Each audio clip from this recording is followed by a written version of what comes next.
Hey guys, Theron Asbury here with Revital Outdoors, bringing you another exciting podcast. Tonight, we're going to go to the great state of Missouri. We're going to talk to Mr. Dakota Millican, who got a top 10 finish at probably one of the most nostalgic tournament bass fishing lakes in the country. We're talking about Lake Table Rock.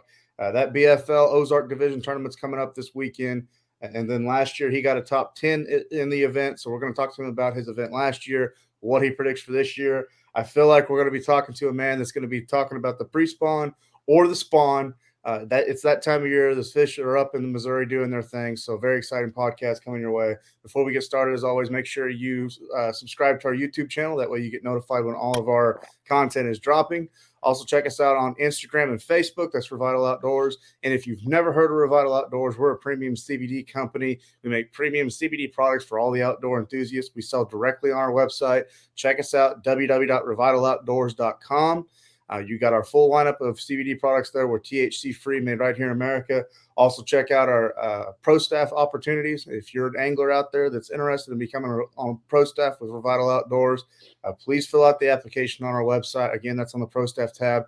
And we have a lot of great, exciting stuff coming for our pro staff program here in the near future. So, would love to review your application and get you on board. But with that being said, that's the housekeeping stuff. Let's just get right into it.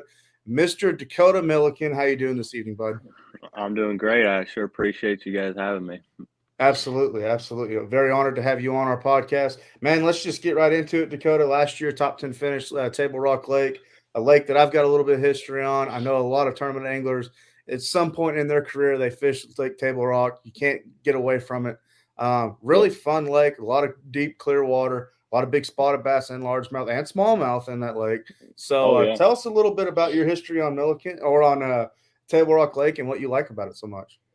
Yeah, it's just somewhere I grew up and I've lived here my whole life. I started out just fishing, the James River and doing a lot of white bass fishing, crappie fishing, and it just kind of evolved from there, from getting a bass boat to another bass boat. And now we got even the nicest bass boat I got now, which is just a beautiful 2019 Phoenix. So yeah, man, it's just a awesome lake. The Ozarks is just an incredible place, beautiful all year round, and the fishing's just incredible. And sometimes it can be pretty tough out there, and it's super competitive. This part of the region, but it's a lot of fun when you do good, and keeps you humble when you do good, or if you don't do good, you got to stay humble about it.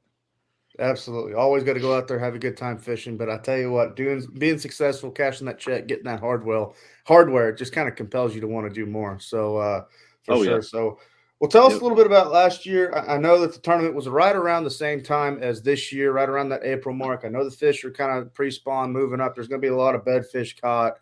Yep. But talk to us about last year. Kind of what was your game plan? Kind of walk us through how you were able to target your fish for that top 10 finish.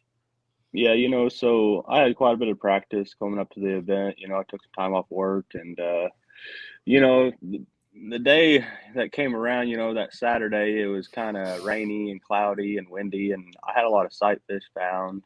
And, I went to them, it was good pre-spawn, spawn time pattern, and they were spawning pretty good. But the conditions we had on that day one, man, it was cloudy and windy, and you couldn't hardly see any fish on the beds. And everyone I found, I probably had 10 to 20 fish found on beds, and I went to them, and I don't even think I caught maybe two of them, and all the other ones were gone. And so I kind of scrapped that plan and went looking. I ended up catching some really good fish on a jig in that event, and there was just pre-spawners that were pulling up on good transition channel swing banks. Caught some on docks, flipping docks, and caught a few. Caught a few, not very many. I think I weighed in two of the fish, sight fishing, but man, I probably burnt 20 to 30 gallons of gas looking for sight fish, and it just never happened. So I kind of just stuck with that jig and threw a big glide bait around. Didn't really catch anything on the glide bait.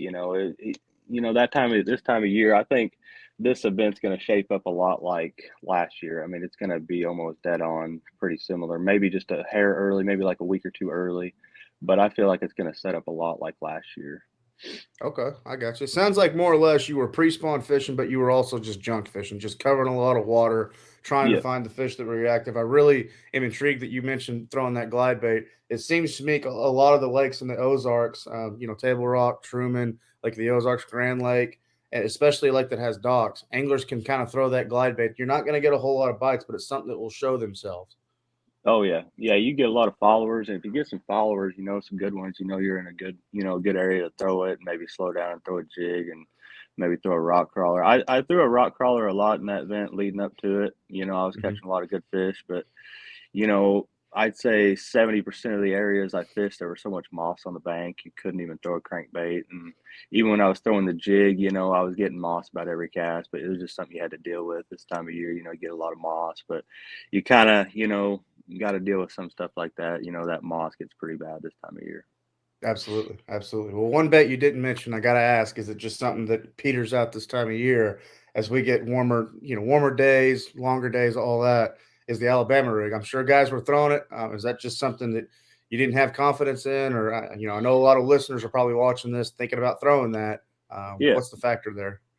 I threw it a little bit, and I think I had one rod tied on with it. It's a big fish bait. You got to have one tied on, and it's just something I didn't throw that much in that event. I feel like they weren't biting it as good for me.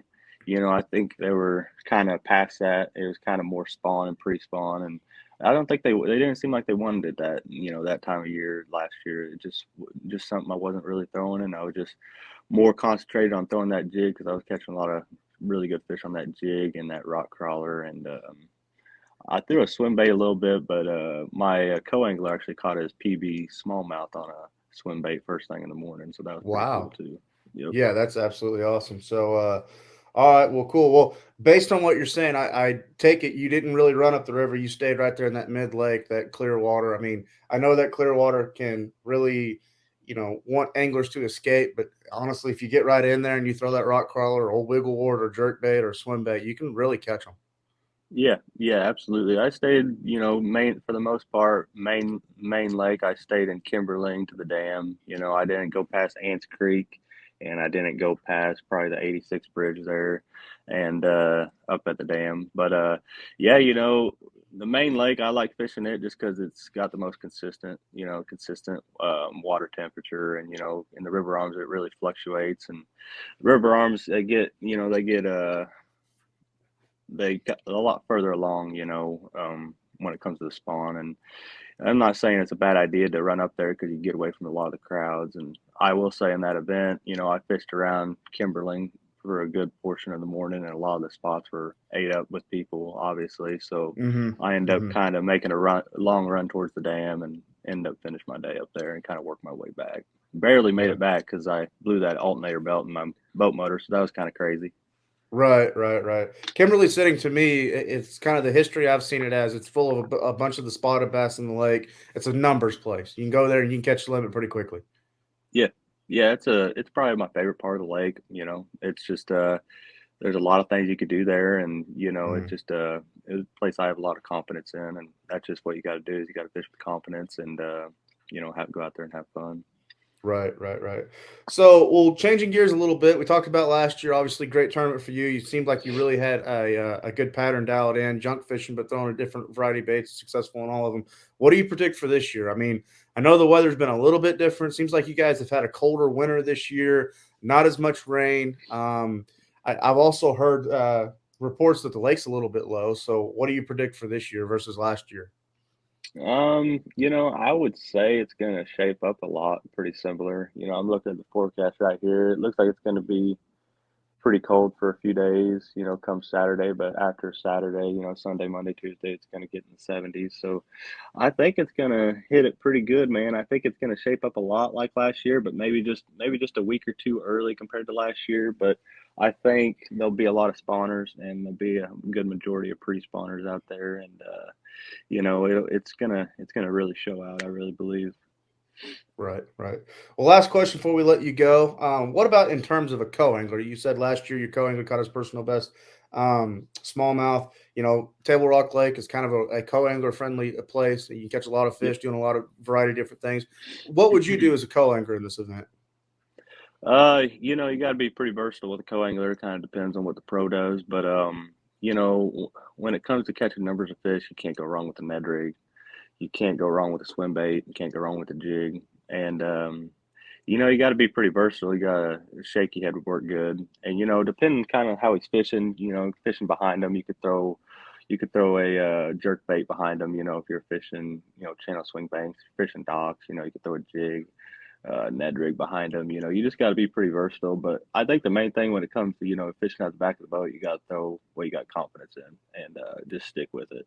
Right, absolutely, absolutely. Yep. Sometimes you got to pick up that ferry one. Sometimes you got to downsize the line, but Yep. you will catch the fish. And the cool thing about Table Rock Lake and the Ozark Lake region, whether you're throwing a Ned rig or a drop shot, I know that kind of looks like small baits and you think small fish, but you can catch 5 pounders, 6 pounders with that all day long. Oh, oh yeah. Yeah, last year I couldn't tell you how many 3 and 4 pounders I caught on that Ned rig. I like to use it a lot when I'm sight fishing too. It seems like I get them to bite that when they won't bite anything on the beds, you know, I throw that Ned rig out there and it seems like they bite it within 5, 10 minutes. Absolutely, absolutely. So, well, Dakota, a lot of great information. Really honored to have you on our podcast. Before we let you go, we definitely want to give you the opportunity to give any shout outs or thank yous to anybody that supports you, sponsors, anybody in the Table Rock area, family, friends, anybody like that. Yeah, just big shout out to my all the women in my life, my mom, my fiance, Phoenix Boats, and yeah, that's about it, man. I sure appreciate you guys having me on here. You know, it's really cool. I've never been on a podcast before, so hope we could do it again. And yeah, I can't thank you enough for having me on. I really enjoyed it. Absolutely. We'd love to have you back on, Dakota. Usually, when we have a repeat angler on our podcast, that means that their 2022 campaign is going very, very well. And that's happened 3 times this year. Very, very honored to be talking to all the anglers that we have. Dakota, we'd love to make you number 4. So good luck this weekend in Table Rock. Good luck to all the anglers fishing the Ozark Division BFL this year. It's going to be a lot of great fun in the Ozark Division, as well as all the divisions in BFL. Before we let everyone go, we just want to say again that Revital Outdoors will be represented at Red Crest this year, Branson, Missouri, the Table Rock area. It's not too far from Tulsa, Oklahoma. So if you're an angler that needs something to do on Sunday, come down to the expo in Tulsa, Oklahoma. It's just a few-hour drive. We're going to be booth 2214. We're giving away free samples of our premium CBD. You can meet all of our great pro staff and talk to all of us about Revital Outdoors, even talk to us about pro staff opportunities, as well as great fun for the friends, the family, everybody. Just come to the expo. A lot of great vendors are going to be there, a lot of great giveaways, and a lot of great deals on tackle as well. So from all of us at Revital Outdoors, again, we want to thank Dakota Millican for coming on to our podcast tonight, talking about Table Rock Lake. Be safe out there. God bless. Be sure to subscribe to our YouTube channel. We'll talk to everyone very, very soon.